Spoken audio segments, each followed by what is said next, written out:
All right, guys, let's move over to some boxing news and some big news regarding the heavyweight division. Anthony Joshua and Tyson Fury have agreed to the basics of a two-fight deal in 2021.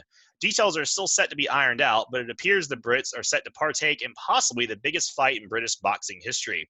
Both fighters do have pre-scheduled fights beforehand. Fury is set to fight Deontay Wilder a third time, with that fight currently postponed amid the coronavirus and is likely to take place later this year. Joshua, meanwhile, has to defend his titles against Dillian Whyte. Assuming both win, it would set the stage for the winner of Fury Joshua to become the first unified heavyweight champion in 20 years, a title last claimed by Lennox Lewis in 1999.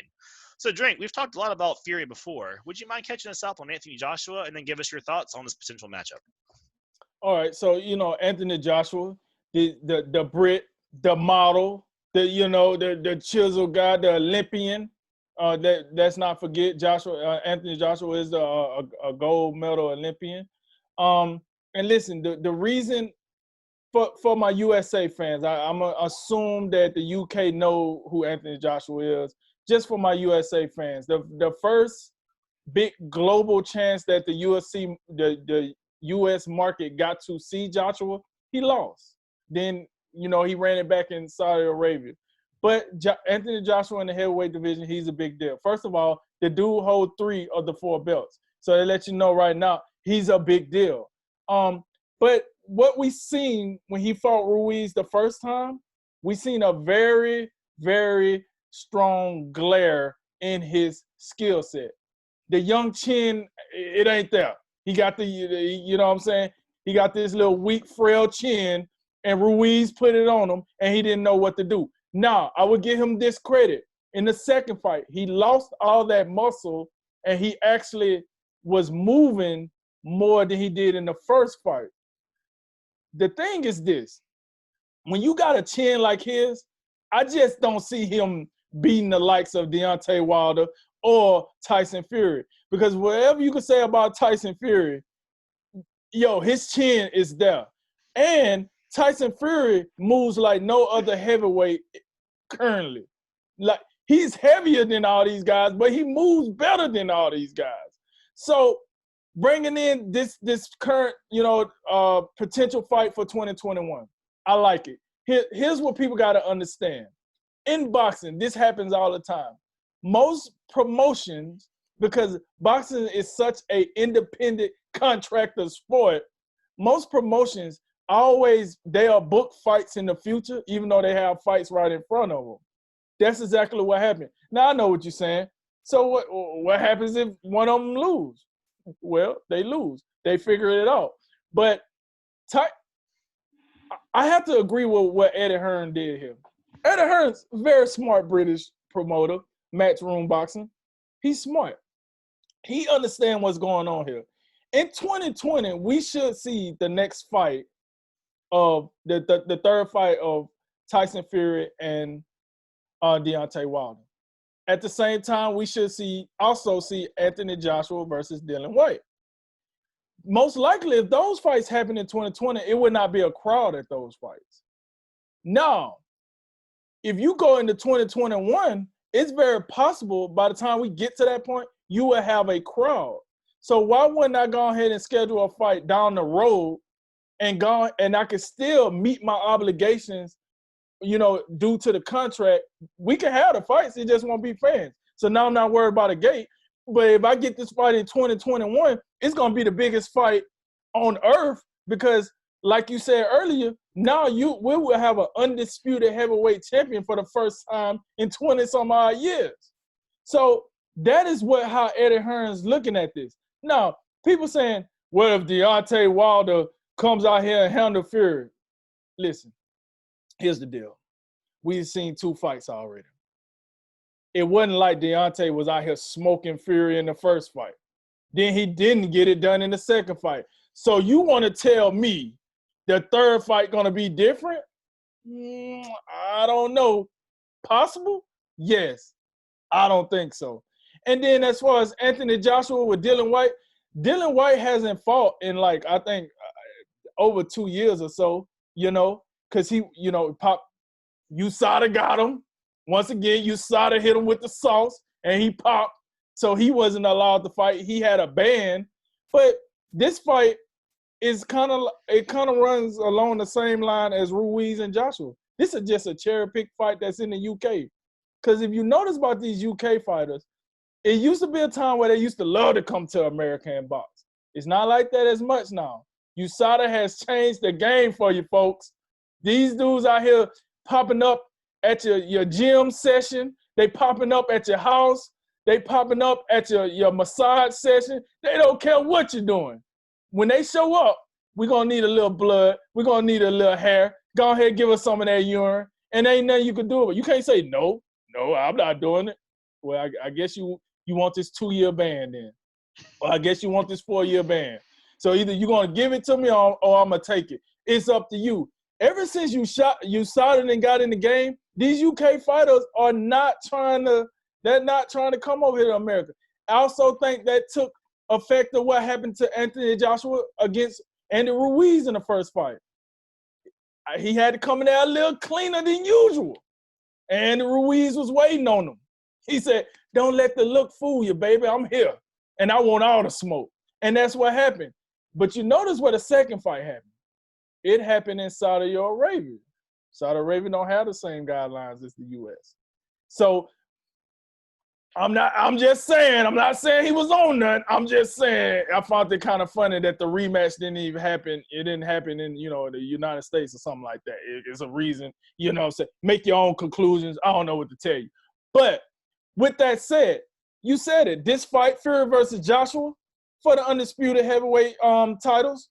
And this is a big fight no matter what. And let me tell you something. Fury is calling all the shots. Make no mistake, Joshua might have 3 of the 4 belts, but this is a Fury. He's the shot caller for the heavyweight division. He's now the money maker for the heavyweight division. So when Fury say he wants to fight Anthony Joshua in 2021, Eddie Hearn's going to make it happen. If Fury say, I want to fight Deontay Wilder whenever he fight, they're going to make it happen. He's calling the shots. I do know someone brought it to my attention that Fury is talking about, retiring soon. Well, what's better than fighting Wilder and then getting 2 fights with Joshua, win or lose?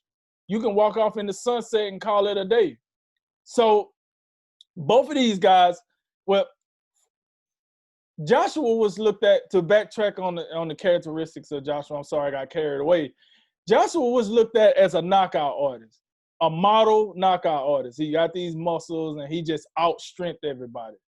But as you've seen, if you can get to his chin, it's a done deal.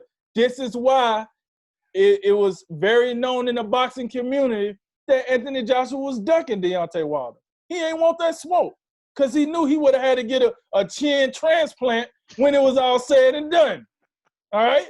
Somebody bring in a new chin for this guy because he didn't want the smoke at all. And I don't blame him.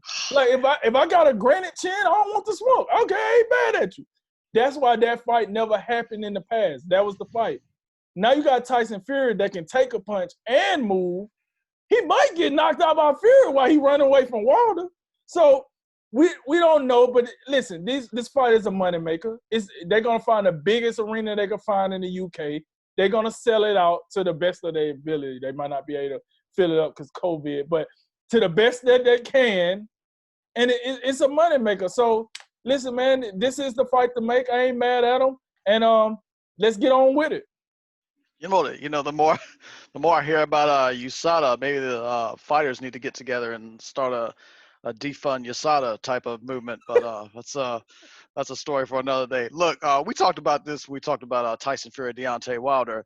What we want to see in sports is just the best of the best going head to head, and this is potentially another example of that because we talked a lot about Fury and Wilder, but there's definitely a third guy lurking in Anthony Joshua, who is very highly regarded in this division. But there is, and I'm glad you brought it up, there is the idea that he's been kind of, dodging Deontay Wilder, trying to sidestep Tyson Fury to, avoid the guys who, are coming.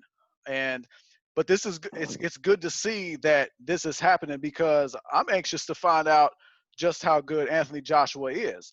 And in regards to the old chin comments, you say he lost a lot of muscle. I don't know if he had a thought of putting some of that muscle in his chin, get a little more strength up there. But this is 2021, it's definitely something to look forward to down the line. I'm looking forward to more details coming out about it, so we can, really gear up for it. And again, it is interesting, as you say, Joshua's got 3 of the 4 belts, but Fury seems to have all the juice because he's got the best win. Anthony Joshua, to my knowledge, he doesn't have a win. Any win on his resume as impressive as Tyson Fury undressing Deontay Wilder in the last fight, because that's what happened. Oh yeah, I would say his best win up to this point is probably Vladimir Klitschko. Not Andy Ruiz. Everybody, Andy Ruiz. Yeah. Listen, Andy Ruiz won the first fight. Yeah. But that's not his best win. His best win to this point is Klitschko. Just to throw that out there. Well, so what? And to just to get further in the weeds on these two fighters, break down some of the further on the contrast between Fury and Joshua and what that fight might look like. Okay, so here's the deal. This is what we know about Fury. Fury is not a knockout artist. Can he knock you out? Yes. Anybody can be knocked out. He's not a knockout artist. Fury would go 12 rounds with no problems.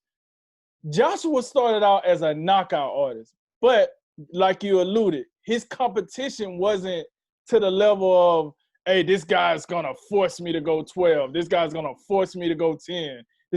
So he started off a knockout artist. Now, what is very unique and interesting to me about this is now, after Joshua lost to Ruiz, he kind of changed the philosophy of how he boxed.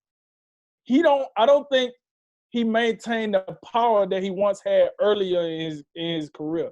I think now he is more on the lines of like Fury. I think when we watch these guys fight, in my honest opinion, this is a fight that's going to be similar to, if I had to put it in contrast, like I don't know if you know these gentlemen, but Lennox Lewis, Hassan Roxman, like it's going to go 12, give you action. I don't necessarily see either one of these guys getting knocked out because I'm not a fan of Anthony Joshua's chin, but I don't think Fury is going to knock him out either because he's going to change his philosophy. The reason Wilder got done the way he did because Wilder doesn't possess the skill set outside of knocking people out. We've seen that. If he don't knock you out, what else do he have? Whereas I done seen Joshua go 12 rounds without knocking people out. I done seen him knock people out as well. And after he got his lesson learned from Ruiz, we seen him come back looking more toned down, less muscle, and then he went the distance with Ruiz, and he looked good doing it. He dominated that rematch with Ruiz the way he should have in the first fight. And listen, like I said about Tyson Fury, need I say more? That dude is the best movement heavyweight in the division. I mean, he's out here looking like a doggone bantamweight. I mean, light on his toes, can give you that business, can talk that good trash when he need to. I mean, it's so easy to sell Tyson Fury right now. It's unbelievable. So when you look at both of these guys, it's a hell of a matchup for any country, but the fact that they're going to do this in the UK is definitely a bonus. And listen, I think we seen what Fury and Wilder look like. If we ever got to see Wilder and Joshua, I'll just tell you this, it wouldn't look like Fury and Wilder. I think Wilder would get Joshua up out of there and call it a day. Hey, book my flight. You know what I mean? So to contrast that, these guys, I think it would be a more competitive, keep you more engaged than that second fight of Fury and Wilder. That's fair. And yeah, this does sound like a ton of fun, because, you read Fury was a lot of the chatter after the second fight was he was looking to maybe hang it up soon. He had talked about maybe doing Wild Fury 3, and then he said, he was thinking about calling it a career after that. But the latest I heard on ESPN is now he wants to fight till he's like 40. So I guess, like most fighters, he's gonna retire when he's forced to retire. I guess. COVID-19 hurt the pockets a little bit. That's all it is. Mm-hmm. But not only is this fight set to be the first unification of the titles in a long time, but you also, assuming they both win, but you have two guys with 55 total fights and 53 wins. Joshua has the one loss, which he avenged, and Fury has the one draw against Wilder, which he clearly avenged. So, when you look at that, you're talking about guys, I mean, they're not undefeated, but in the sense of no one's ever beat them and then never, they've revenged their only loss. So the storyline coming in, two British boxers in Britain, pretty much undefeated, all the titles, all the marbles on the line. That's going to be, I mean, that only could be one of the biggest British boxing, matches in history. That could be one of the bigger ones we've already seen in a long time. I mean, so, and real quick, Drink, just before we go, when we talk about the unification of the belts, I said the last time that it happened was Lennox Lewis in 1999. What does that mean? You think that's really, does boxing need that, I guess? Is that something that's really going to help the sport? Or do you think having that one unanimous champion is what it needs right now? Listen, what will help the sport is if they had like a president or a commissioner like the UFC. That's what will help the sport, to be perfectly honest with you. It's too many, independent, this promotion doing this promotion doing that. But to answer your question, having one king of the division, yes. To have one guy, this is why the UFC is as popular as it is. It has a champion in the division, right? One champion, and then everybody behind that guy goes after that one champion. So it keeps everything interesting because you can have number 4 go against them, number 3, number 2, number 1, whatever the case might be. Well, in boxing, you got 4 championships for one division. So it's very hard to get all those titles in one match. Well, we have the rarity in this division to have that. It's very rare, and that not just the heavyweight division, any division is very rare to do that. So to have the baddest man on the planet, as they call, to fight and have one champion when that match is over is a very rare thing, a very unique thing, and it's one of those things that you can market very well for boxing if they was to do that. This is the guy. It's kind of like Floyd, right? This is how Floyd took boxing to the next level without championships. Instead of him chasing championships, he got to the point where he just became the pay-per-view money draw. So it put him at the top, and then it made all these boxers chase him. Manny Pacquiao. All these boxers come right after. We want Floyd. We want Floyd. That made boxing interesting. Why? Because, spectators like us, we're like, who's the next person to fight Floyd? That's what we're waiting on. Who's going to get it? So, yes, to answer your question, that does make it very interesting when you only got one guy instead of 4 guys flopping around, one guy from Ireland, the other guy from over here, Kyrgyzstan and all this other bull crap. You got one guy that go behind. And one more thing I wanted to bring up that I forgot. I brought up Joshua fought Klitschko, and that was his biggest fight. He did get knocked down in that fight a couple of times. That granite chin got tested. He ended up winning the fight in the knockout because Klitschko was old, and he wore him out later in the fight, and he won. But there go another fight where he fought at an elevated level, and he got knocked down. So that's something else I wanted to throw out before we got off this subject.